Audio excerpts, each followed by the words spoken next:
రచన Shri JV Subbarayudu. ఇందు Shri C Rammohan Rao, కుమారి VB Kanakadurga పాల్గొంటున్నారు. గాయని గాయకులు కుమారి వింజమూరి లక్ష్మి, మల్లిక్, కుమారి శ్రీరంగం గోపాలరత్నం, శ్రీ ఎం బాలమురళీకృష్ణ. సమర్పణ శ్రీ పిఆర్ రెడ్డి. లేపాక్షి రూపకం.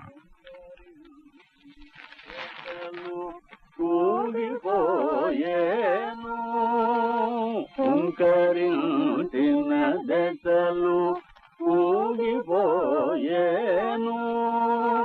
కురముతో దూవితే కులగిరులెవణికేను. లేపాక్షి బసవయ్య లేచి రావయ్య, కైలాస శిఖరిలా కదలి రావయ్య. లేపాక్షి బసవయ్య లేచి రావయ్య.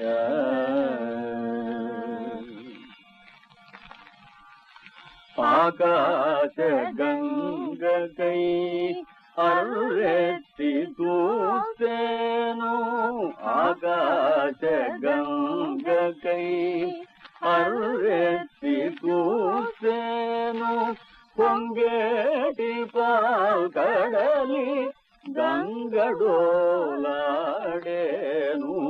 లేపాక్షి బసవయ్య లేచి రావయ్య, కైలాస శిఖరిలా కదలి రావయ్య. లేపాక్షి బసవయ్య లేచి రావయ్య. అడవి బాపిరాజు లేపాక్షి నందీశ్వరుని గానం చేసిన విధం ఇది. ఈనాటికి 400 సంవత్సరాల క్రితం తెలుగుదేశంలో సంగీత సాహిత్యాలు సుధారసధారులను కుండపోతగా కృమ్మరించిన కాలం. శిల్ప చిత్రలేఖనాలు రాళ్లకు ప్రాణాలు పోసిన కాలం. రాళ్లు పాటలు పాడుతూ రంగవల్లులు దిద్దిన కాలం. రాచరికం విజయభేరులు మ్రోగించిన కాలం. ఆర్ద్రభావాలు అర్రులెత్తి పిలిచిన కాలం. అదే కృష్ణరాయల కాలం.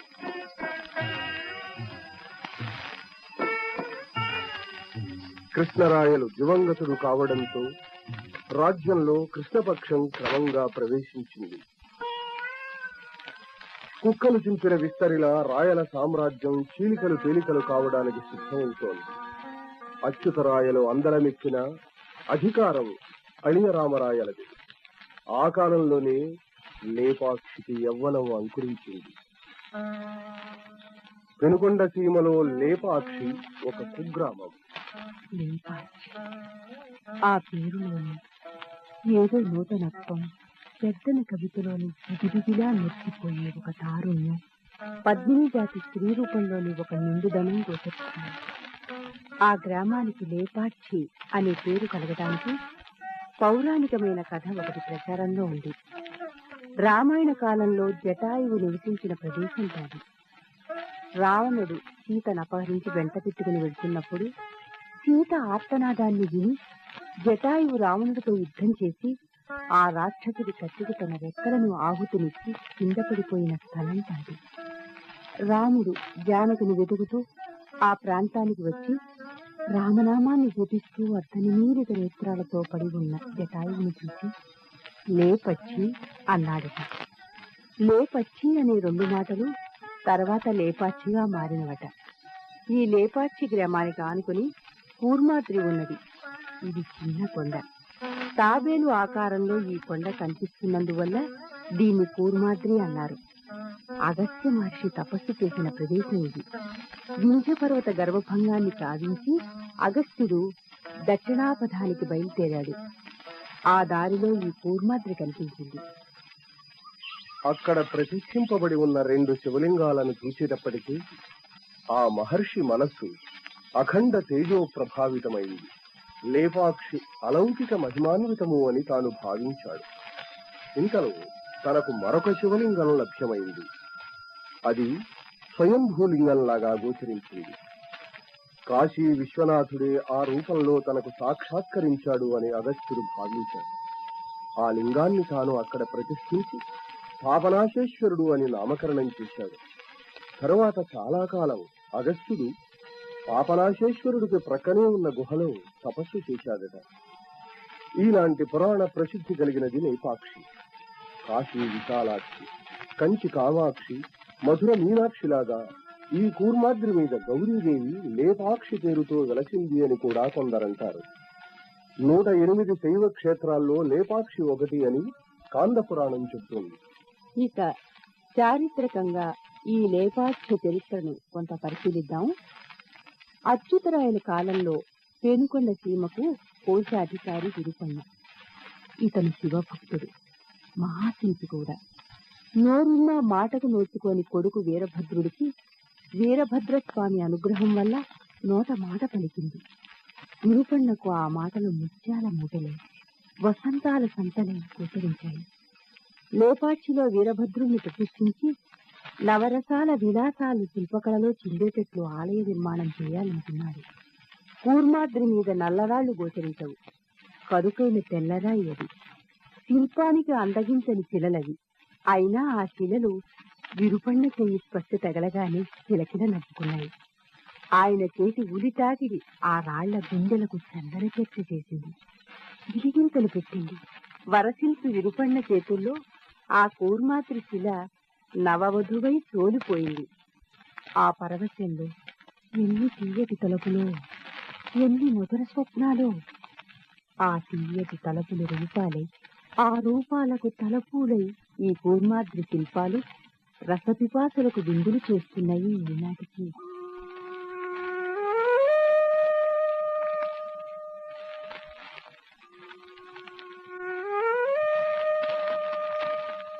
విరుపన్న పట్ల రాజానుగ్రహం వక్రించి ఆగ్రహంగా మారింది. అనుమతి లేకనే ప్రభుత్వ ధనాన్ని ఆలయ నిర్మాణం అనే నెపంతో దుర్వినియోగం చేశాడు అని విరుపన్న మీద నేరం మోపబడ్డది. ఆ నేరానికి కండ్లు పెకలించడమే శిక్ష. సత్యాన్ని చక్రవర్తి గ్రహించలేదని విరుపన్న బాధపడ్డాడు. ఏది ఏమైనా తనకు శిక్ష తప్పదు. హృదయం లేని రాచరికానికి తన నేత్రాలను బలిపెట్టడం కంటే తన కండ్లను తానే ఊడబెరికి ఆ వీరభద్రుడికి నైవేద్యంగా అర్పించడం భావ్యమనుకున్నాడు. తన 2 కండ్లను పెకలించి విసిరివేశాడు. అవి ఆలయ ప్రవేశ ద్వారానికి ప్రక్కనున్న గోడకు తగిలి క్రింద పడ్డాయి. ఆ రక్తపు చారలు ఈనాటికి కనిపిస్తాయి. అవి ఆయన కంటి నెత్తిటి చారలు కావు. ప్రాణంతో ఉన్న ఆ శిలను, ఆ ఘోరాన్ని చూడలేక నిరంతరం చిందిస్తున్న సాశ్రువుల చారలేవి. అంతటితో నిర్మాణంలో ఉన్న కళ్యాణ మండపం మొండెల్లాగా, ఎండిన మ్రోడులాగా నిలిచిపోయింది. రండి, ఇంకా ఆలయంలో ప్రవేశించి అక్కడి చిత్రాలను విచిత్రాలను చూద్దాం. ఈనాడు 20 మెట్లెక్కితే చాలు కొండపైకి చేరగలం. మెట్లెక్కి ఒక్కసారి వెనక్కి తిరిగి చూస్తే కూలిపోయిన ఆలయ ప్రాకారాలు అక్కడక్కడా కనిపిస్తాయి. ఒకప్పుడు ఈ లేపాక్షి పాపనాశేశ్వరుడి ఆలయం 7 ప్రాకార పరివృతం. కాని కాలక్రమంగా 4 ప్రాకారాలు కూలిపోయి గ్రామగర్భంలో జీర్ణమైపోయాయి. ఇప్పుడు 3 ప్రాకారాలు మాత్రమే ఉన్నాయి. ఈ ఆలయం ఉత్తరాభిముఖంగా ఉంటుంది. 3వ ప్రాకారంలోని ముఖద్వారం గుండా లోపలికి ప్రవేశిస్తే ఆలయ ధ్వజస్తంభం కొంత పశ్చిమంగా కనిపిస్తుంది. ముఖద్వారానికి ఎదురుగా ధ్వజస్తంభం గాని గర్భగుడి కాని గోచరించవు. దీనికి కారణం ఉంది. ఆలయంలో ప్రవేశించగానే ఎదురుగా ఉన్న వీరభద్రుని చూడకూడదట. అందుకే ముఖద్వారం ధ్వజస్తంభానికి కొంత దూరంలో పక్కగా ఏర్పాటు చేశారు. ఈ ప్రాకారాన్ని ప్రదక్షిణ ప్రాకారం అంటారు. సాధారణంగా పూర్వాభిముఖంగా ఉన్న దేవాలయంలో దక్షిణ దిక్కు నుంచి ప్రదక్షిణం చేయటం ఆచారం. కానీ ఈ ఆలయం ఉత్తరముఖంగా ఉన్నందువల్ల తూర్పు వైపుగా ప్రదక్షిణం చేయాలి. ఈ ప్రాకారం పంచశిఖర శోభితమైనట్టిది. ఈ ప్రాకారానికి చుట్టూ మండపాలున్నాయి. ఇవి యాత్రికుల తాత్కాలిక నివాసాలుగా ఉపయోగిస్తాయి. ముందుకు వెళ్తే 2వ ప్రాకారం గోడ మీద ఈశాన్య మూలగా కూర్మ చిత్రం కనిపిస్తుంది. ఇది కూర్మాద్రి అని చెప్పడానికి ఇదొక నిదర్శనం. ఇక ఈ ప్రాకారానికి కూర్చున్న ప్రధాన స్తంభాలలో ఒక ప్రత్యేకత గోచరిస్తుంది. ఒక పెద్ద స్తంభంలో చిన్న చిన్న స్తంభాలున్నాయి. 2 చిన్న స్తంభాలున్నవి కొన్ని, 3 మరికొన్ని, 7 మరికొన్ని. ఇవన్నీ చాలా అందంగా కనిపిస్తాయి. ఈ పద్ధతి విజయనగర శిల్పకళలోనే గోచరిస్తుంది. ఆలయానికి వెనుక భాగంలో అంటే దక్షిణపు వైపు ప్రవేశ ద్వారం ఉన్నది. ముఖద్వారం నుంచి ప్రవేశించిన ఆలయ గర్భగుడిలో అడుగు పెట్టకూడదు. ఆలయంలోకి రావాలి అంటే ప్రదక్షిణం చేసి ప్రవేశ ద్వారం దాటాలి. ఈ ద్వారం దాటగానే 2వ ప్రాకారంలో అడుగు పెడతాం. అడుగులు గణపతి. ఈ గణపతిని చవితి గణపతి అంటారు. ఈయనను దర్శించనిదే శివ దర్శనం చేయకూడదు. అడుగు ఎందుకో కండ్లు పెద్దవి చేసి చెవులు రెక్కించి కోపంగా చూస్తున్నాడు.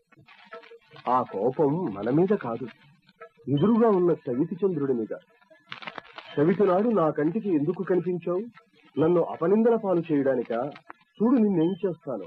నా దంతంతో నీ ముఖాన్ని పొడిచి కురూపిగా చేసి నీ ముఖం నిండా నల్లటి మచ్చలు శాశ్వతంగా నిలిచేటట్లు చేస్తాను అని తనకున్న ఒకే ఒక దంతాన్ని విరిచి చేతగ్రించి ఉన్నాడు. ఆయన మొదటి దంతం ఏనాడో పోయింది. వేదాలు రాయడానికి ఆ దంతాన్ని విరిచి కలంగా ధరించాడు కదా విఘ్నేశ్వరుడు. అసలు దేవాలయ వాస్తుశాస్త్ర ప్రకారం వీరభద్రుడి వెనుక గణపతి విగ్రహం ఉండాలి అని నియమం ఉంది.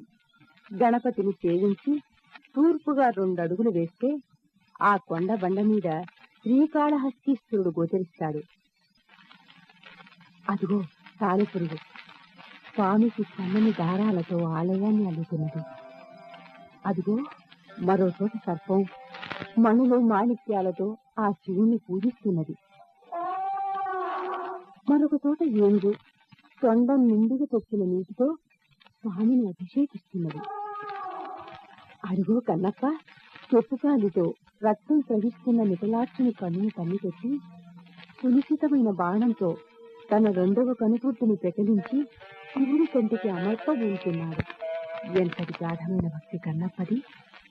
ఆ పరమేశ్వరుడికి నమస్కరించి ముందుకు వెళ్దాం.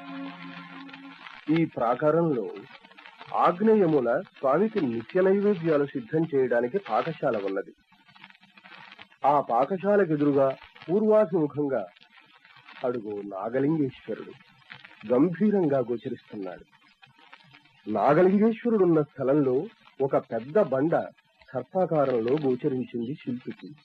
వెంటనే దాన్ని 7 పడగలతో ప్రకాశిస్తున్న ఆదిశేషువుగా మలిచాడు. కోకంతా చుట్టగా చుట్టుకుని ఉన్నది. ఆ పడగల క్రింది శివలింగం. 7 పడగల నీడన శివలింగం ఉండడం ఒక్క లేపాక్షిలోనే కనిపిస్తుంది. నోరెత్తి నాలుకలు చాచిన ఆదిశేషుడు ఆ నీలకంఠుడితో ఏదో చెప్పాలని తపన పడుతున్నట్లున్నది. ఏదో సన్నని గానం ఆ సప్తముఖాల నుంచి ఏకస్వరంగా వినిపిస్తున్నది. తుమి పువ్వులు తెచ్చి నీకు తుష్టుగా పూచేదమంటే, తుమి పువ్వులు తెచ్చి నీకు తుష్టుగా పూచేదమంటే, కొమ్మ కొమ్మకు కోటి తుమ్ముద ఇంగిలంటున్నాయిలింగ, కొమ్మ కొమ్మకు కోటి తుమ్మెద ఇంగిలంటున్నాయిలింగ.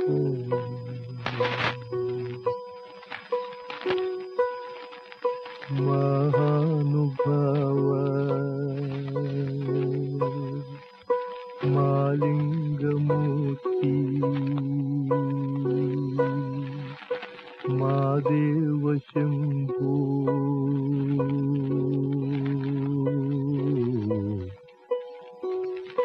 ఏమీ చేతురలింగ ఏమీ చేతుర, ఏమీ చేతురలింగ ఏమీ చేతుర. అందుకే స్వామి నేను నా ఒడిలో నా అంతరంగంలో దాచుకుని నా హృదయమే నీకు నైవేద్యం ఇస్తున్నాను, స్వీకరించి నిరకంఠీశ్వరా అని వేడుకుంటున్నట్లున్నది. ఈ ఆదిశేషుడి ఎత్తు 15 అడుగులు ఉంటుంది. మరి శివుడున్న చోట నందీశ్వరుడు ఉండాలి కదా. అంతే పరిమాణంలో నందీశ్వరుణ్ణి మలచడానికి శిల లేదు అక్కడ. పైగా స్థలమూ లేదు. నంది లేకపోవడం శాస్త్ర విరుద్ధం. విరుపన్న మనస్సులో అద్భుతమైన ఊహ మెరిసింది. ఆ కొండ క్రింద దాదాపు 200 గజాల దూరంలో గ్రామానికి సమీపంలో ఈశాన్య మూలగా తనకొక పెద్ద శిల కనిపించింది. ఆ శిల్పి చేతిలో ఆ శిల సర్వాంగ సుందరమైన నంది రూపం దాల్చింది. కొండ దిగి వచ్చి నందీశ్వరుడి దగ్గర నిలిస్తే నాగలింగేశ్వరుడు కనిపిస్తాడు. చిన్న కొమ్ములు, రెక్కించిన చెవులు, పెద్ద కండ్లు, గంభీరమైన ముఖం, మెడలో గంటలు. శివ మహాదేవ, నీవు పిలిస్తే తాను వస్తున్నాను అన్నట్లుగా ఉన్నాడు బసవయ్య. ఈ నంది పొడవు 27 అడుగులు, ఎత్తు 15 అడుగులు. ప్రవేశ ద్వారానికి పశ్చిమంగా కళ్యాణ మండపం ఉన్నది. దీన్ని గిరిజా కళ్యాణ మండపం అంటారు. ఇది పైకప్పు లేని అసంపూర్ణ మండపం. అమరమైన శిల్పకళకి ఈ మందిరం ప్రత్యక్ష నిదర్శనం. ఇక్కడి శిల్పాలు మైనంతో చెక్కినవి కావు, మరి మట్టి కాదు, బంగారం అసలే కాదు, కేవలం రాయి. సుత్తి దెబ్బకు ముక్కలయ్యే రాయి. ఆ రాయి శిల్పి చేతిలో మైనంలా కరిగి శిల్పి ఊహించిన రూపం ధరించి బంగారంలా మెరిసింది. ఈ మందిరంలోని శిల్పాలు మన చెవుల్లో గుసగుసలు చెప్తాయి, మనల్ని కవ్విస్తాయి, నవ్విస్తాయి. స్వరము, శబ్దము, భావము, నాట్యము సమపాళ్లలో కలిసి రూపొందినవి ఈ శిల్పాలు. అదుగు హైమవతి పరమేశ్వరుని పాణిని గ్రహించడానికి అలంకరించుకుంటున్నది. ఎడమ చేతితో అద్దాన్ని ముఖం ముందుంచుకున్నది. కుడి చేతితో తిలకం దిద్దుతున్నది. ఆ చెయ్యి శిరస్సు పైనుంచి కాలం మీదకు వచ్చింది. ముఖానికి అడ్డంగా చేయి ఉంచి తిలకం దిద్దుకొనడం స్త్రీకి పసుపు కుంకుమలను కరువు చేస్తుందట. ముచ్చటగా తిలకం దిద్దుకోవాలని చేయి ఎత్తేప్పటికీ ఆమె పైట ప్రక్కకు జారింది. తిలకపు సంబరంలో పైట విషయం మరిచింది. అయినా అది తన ఏకాంత మందిరం కదా. తన సొగసుల్లో శంకరుణ్ణి చూసుకుని మురిసిపోతున్నదేమో. ముహూర్త సమయం ఆసన్నమైంది. అలంకరణ పూర్తి చేసుకుని లేచి రావమ్మా అని చెరిచెత్తలు ఒకవైపు, పురోహితులు ఒకవైపు అర్థిస్తున్నారు పార్వతిని. ముందు మంగళవాద్యాలు మోగుతున్నాయి. ఆ తరువాతి శిల్పం చాలా ఆశ్చర్యాన్ని కలిగిస్తున్నది. వివాహానికి ముందు వధువు గౌరిని పూజించడం పరిపాటి. పార్వతి తానే గౌరి కదా, మరి ఎవరిని పూజించాలి తాను? అందుకే తనను తానే పూజించుకుంటున్నది. ఆ చిరునవ్వులో వధువైన పార్వతి గోచరిస్తే ఆ నిమీలిత నేత్రాల్లో గౌరీదేవి గాంభీర్యం కనిపిస్తున్నది. శివుడు పెళ్లి కొడుకై వరపూజ చేయించుకొనడానికి వచ్చాడు. హిమవంతుడు గంగోదక పాత్రను స్వీకరించి ఉన్నాడు. మేనక చేతిలో పూలపయ్యం ఉన్నది. సుగంధ ద్రవ్యాలను ముత్తైదువులు చేస్తున్నారు. పార్వతీ పరమేశ్వరుల వివాహాన్ని తిలకించడానికి దేవతలందరూ వచ్చారు. అరుగో దిక్పాలకులు. ఒక్కొక్క స్తంభం మీద ఒక్కొక్కరి రూపం. ఇంద్రుడు, అగ్ని, యముడు, వాయువు, వరుణుడు, కుబేరుడు, వీరందరూ వారు పాలించే దిక్కుల్లోనే నిలబడ్డారు. అడుగు దత్తాత్రేయుడు, ఆ వైపు విశ్వామిత్రుడు, ఇటు ఈశాన్యములన ఈశానుడు. వీరందరూ ఆ ప్రక్కనే మరో స్తంభం మీద ఉన్న శివపార్వతులను చూస్తున్నారు. శివపార్వతులిద్దరూ ముత్యాల బాసికాలను ధరించారు. శివుడు పార్వతి పాణిగ్రహణం చేస్తున్నాడు. ఎంత అందంగా ఉన్నది పార్వతి! చక్కగా కుచ్చులు పెట్టి జడవేసింది. ముచ్చటైన పాలం మీద దోసగింజంత తిలకం ధరించింది. ఆ తిలకానికి ఇరువైపులా ముంగురులు ముచ్చట్లు చెప్పుకుంటున్నాయి. వలిపంపు పయ్యద ధరించింది. ఎడమ చేత లీలాపుష్పం. ఆమె కుడి చేయి శివుడి ఎడమ చేతిలో ఉన్నది. తనివి తీర పతిని చూడాలని కోరిక. తల పైకెత్తి చూస్తే అందరూ ఏమనుకుంటారో. చూడకుండా ఉండడం తనకు చేతగాదు. ఆ అన్నుల నిన్న తల వంచి ఉన్నట్లే ఉన్నది, కానీ అది నిజం కాదు. కొద్దిగా తల పైకెత్తి ఓరగంట పతిని చూస్తున్నది. ఆయన తన చిలిపితనాన్ని చూచి ఏమనుకుంటాడు అనే శక్తి.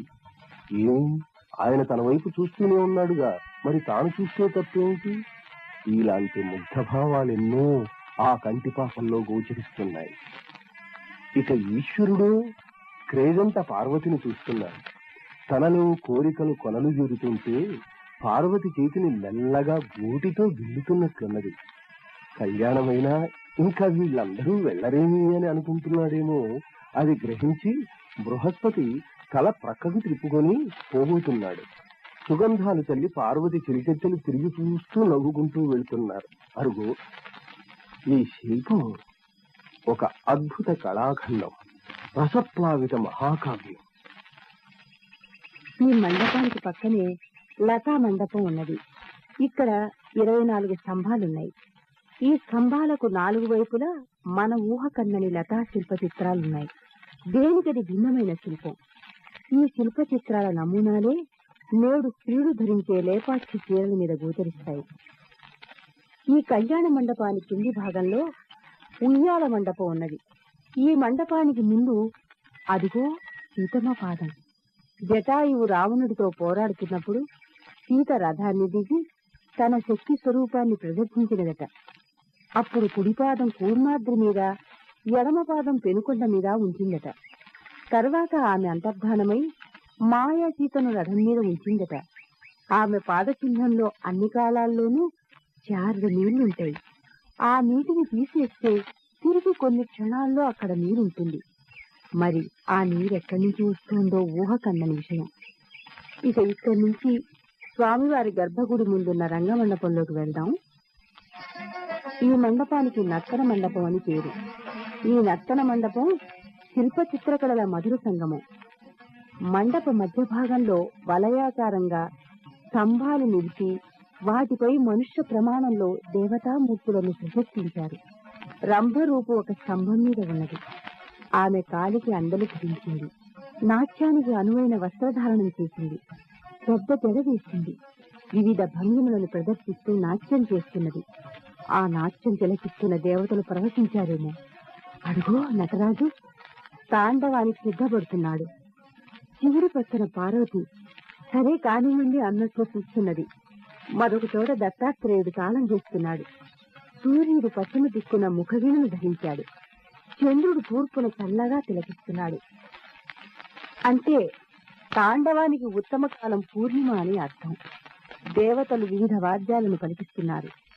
శివుడు జగదంబ ముందు తాండవం ప్రారంభించాడు.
మురియుతమైన జడగట్టు మురియు వీడియసిరా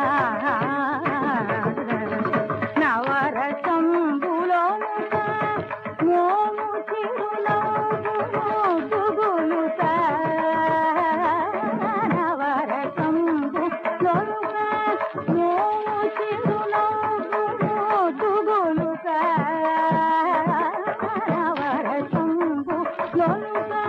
మోము చిరునవ్వును దుగులుతా నవరసంబులోనుగా మోము చిరునవ్వును దుగులుతా నవరసంబులోనుగా మోము చిరునవ్వును దుగులుతా త్రిభువనాన చతురుడై వెలయు త్రిపురారుడు నడుము గిల్లని తిరుగా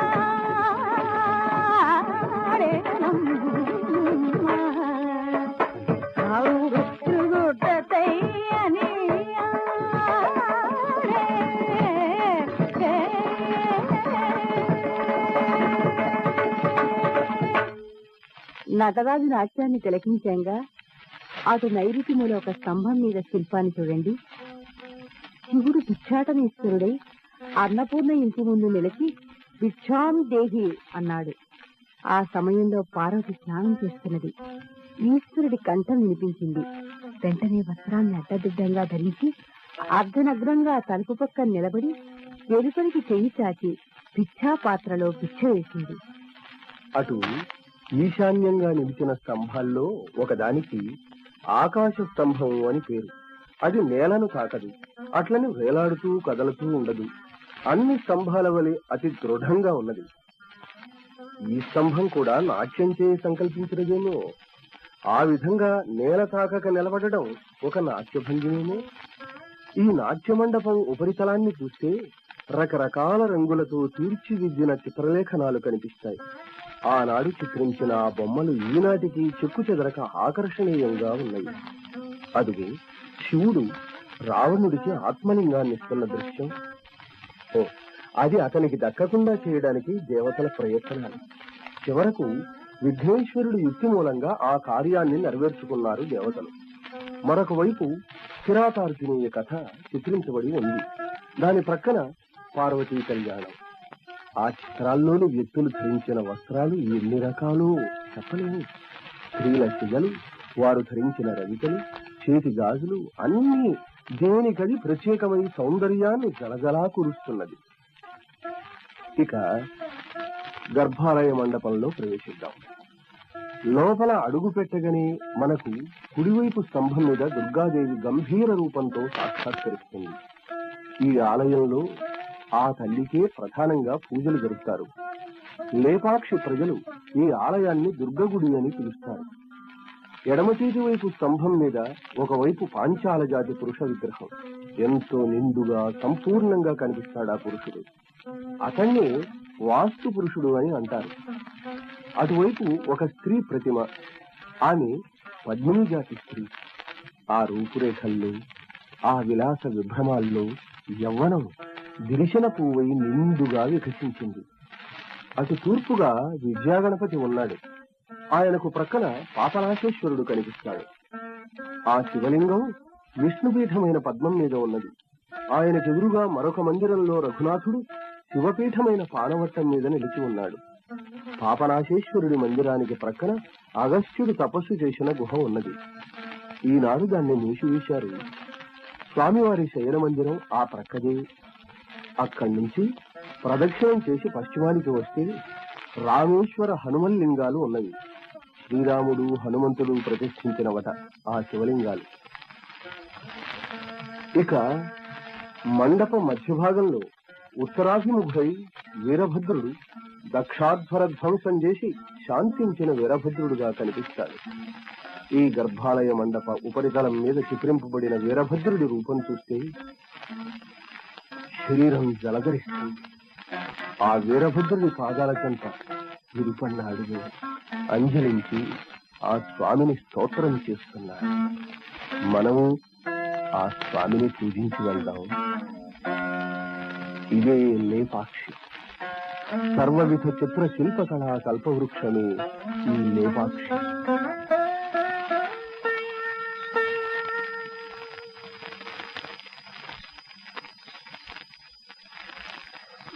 లేపాక్షి రూపకం విన్నారు. రచన శ్రీ జేవి సుబ్బారాయుడు. ఇందు శ్రీ సి రామ్మోహన్ రావు, కుమారి విబి కనకదుర్గ పాల్గొన్నారు. గాయని గాయకులు కుమారి వింజమూరి లక్ష్మి, కుమారి శ్రీరంగం గోపాలరత్నం, శ్రీ మల్లిక్, శ్రీ బాలమురళీకృష్ణ. సమర్పణ శ్రీ పిఆర్ రెడ్డి. ఈ కార్యక్రమం